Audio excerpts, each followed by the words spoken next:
Salut tout le monde, c'est Dorian, j'espère que vous allez bien, en tout cas moi je vais super bien. Petite mise à jour des cheveux, j'ai encore coupé un peu. Aujourd'hui on se retrouve pour une nouvelle vidéo sur l'update de mes Phidippus Regius et de la création de leur nouveau terrarium.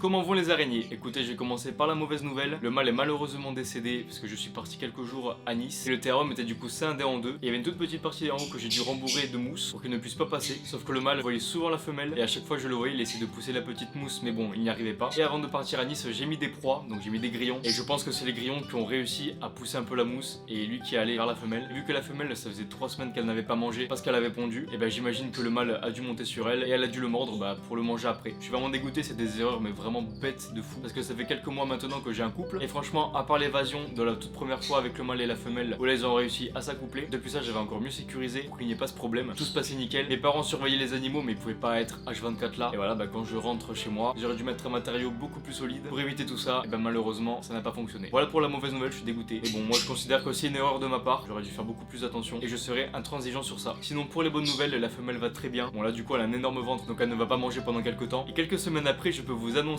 que j'ai eu des petits, je suis vraiment content. De base ça ne devait pas être du tout ma priorité d'avoir des toutes petites Phidippus et puis le destin a fait que le mâle a réussi à s'accoupler avec la femelle donc au moins j'ai les descendants du couple et maintenant je vais essayer d'être le plus carré possible pour les avoir en bonne santé jusqu'à ce qu'elles deviennent adultes. Ça fait quelques jours qu'elles commencent à chasser donc maintenant il est temps de les mettre une par une dans des petites boîtes. Mais avant ça, du moment que la femelle a pondu, j'avais quand même l'idée de faire un nouveau terrarium plus petit pour que le couple puisse s'installer et c'était aussi pour que le mâle ne voie plus la femelle et qu'il ne soit plus incité. Bon malheureusement le terrarium n'aura pas pu être fini avant que je parte à Nice, du coup le drame s'est passé mais voilà j'ai voulu faire un nouveau terrarium pour que les araignées soient mieux parce qu'au final je trouvais que le terrarium était beaucoup trop grand pour elle. La femelle avait fait 2 cocons donc ça allait mais le mâle en faisait beaucoup trop et quand il en fait beaucoup ça veut dire qu'il n'est pas forcément heureux. Alors j'ai décidé de prendre un ancien terrarium que j'avais à la maison pour pouvoir recréer un petit bout de nature pour mes Phidippus Regius. Maintenant que l'update est terminé, je vous propose un nouveau décor naturel de terrarium pour Phidippus Regius.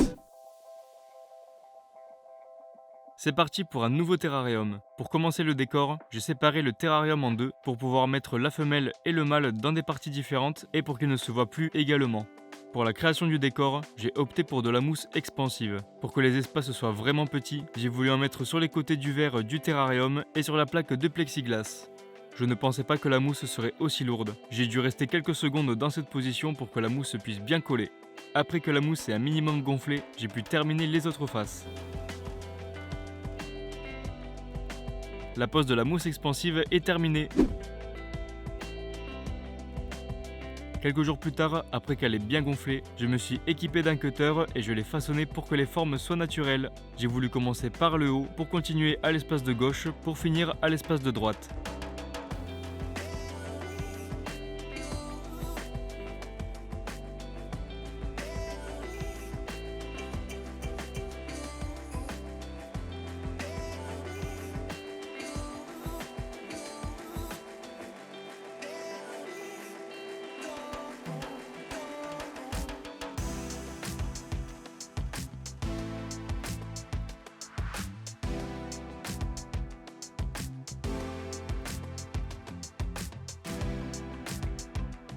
Le façonnage du décor est terminé. Pour que le terrain soit clean, j'ai passé un coup d'aspirateur pour enlever les particules de mousse.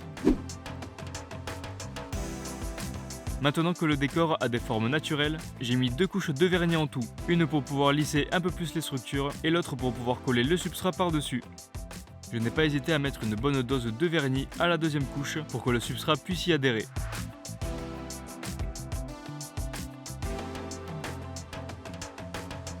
C'est parti pour le substrat. J'ai opté pour le Earth Mix de chez Arcadia car le sol est riche en nutriments, que ce soit pour la microfaune ou pour les plantes.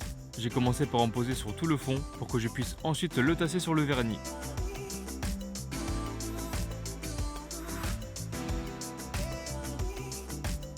J'ai reproduit le même procédé sur les autres faces.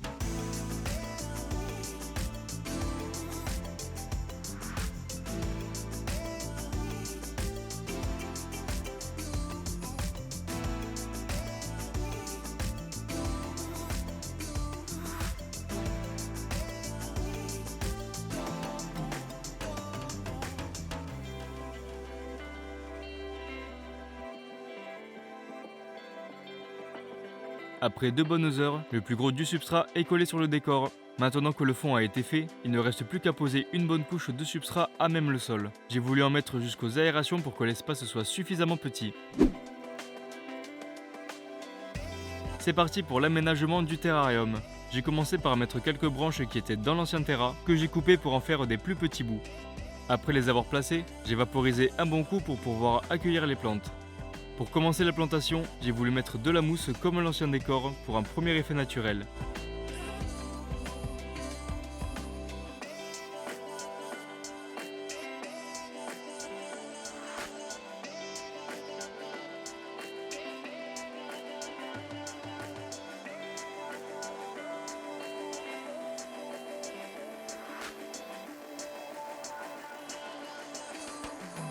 Pour terminer, j'ai voulu mettre des toutes petites pousses pour avoir la dimension d'un monde miniature.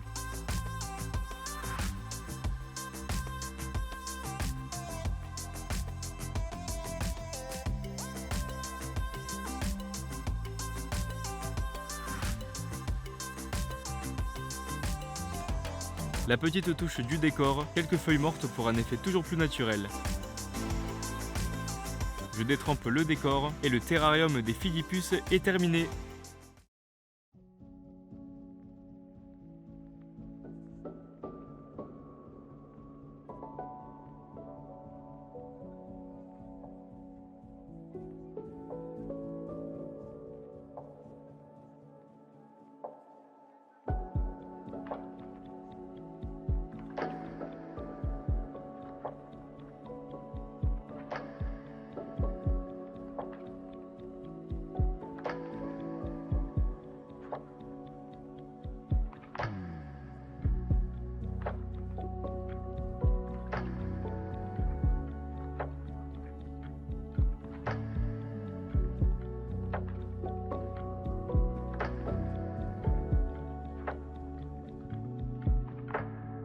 Et voilà comment se présente le terrarium des Philippus. J'ai mis une bande noire ici pour cacher tout le substrat. Et après on monte directement dans les espaces des araignées. Comme vous voyez en haut, il y a le cocon où il y a la femelle. Et pour la partie droite, pour l'instant il n'y a personne. Je verrai quand je me reprendrai un mâle. Parce que bon, ça serait dommage de laisser cet emplacement libre. Pour l'instant je laisse comme c'est. Maintenant que le terrain a été fait, on va passer directement en haut dans la boîte où j'ai transvasé les petits. On va les transvaser ensemble dans des boîtes individuelles. Parce que comme vous l'avez compris en début de vidéo, ce sont des araignées qui peuvent se manger. Il y a quelques jours j'ai vu qu'elles commençaient à chasser des drosophiles. Je suis trop content. Pour moi c'est le moment parfait pour les transvaser. Comment ça va se passer? Ici avant il y avait les vers Zophoba, mais je trouvais que c'était pas ultra important pour les animaux, donc je n'en donnais pas beaucoup. Au fur et à mesure du temps, ils ont fini par mourir. Et maintenant le tiroir laisse place à des petites boîtes. J'en ai fait 10, j'ai pas vraiment compté tous les petits, donc s'il y en a plus, je ferai plus de boîtes, et s'il y en a moins, j'enlèverai tout simplement des boîtes. C'est parti pour le transfert des petites araignées.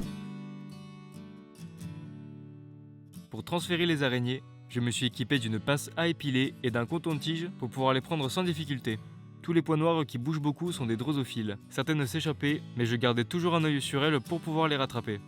Voici la première araignée dans son nouvel habitat. Je n'ai plus qu'à faire le même procédé pour ses frères et sœurs.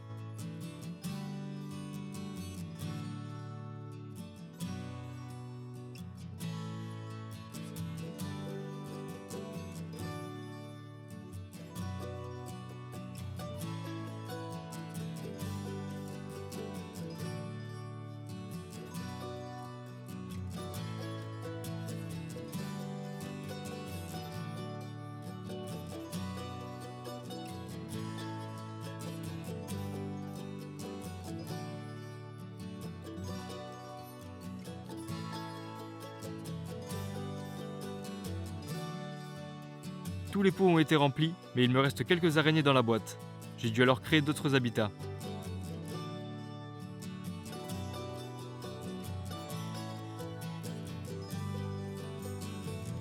Ça y est, toutes les petites araignées ont été mises dans leur pot. J'en ai fait 2 de plus parce que je pensais qu'il y en avait une dizaine. Et au final, j'en ai eu 12. Je trouve que c'est déjà pas mal pour un début. Et je ferai le nécessaire pour m'en occuper le mieux possible pour que je puisse avoir de beaux adultes plus tard. Je n'ai mis qu'une drosophile pour la journée. Mais pour les prochains jours, il faudra que j'en mette 2 ou 3 par jour pour qu'elles puissent avoir une très bonne croissance. J'en ai vu quelques-unes déjà chassées dans leur petit pot. Ça annonce du bon pour la suite.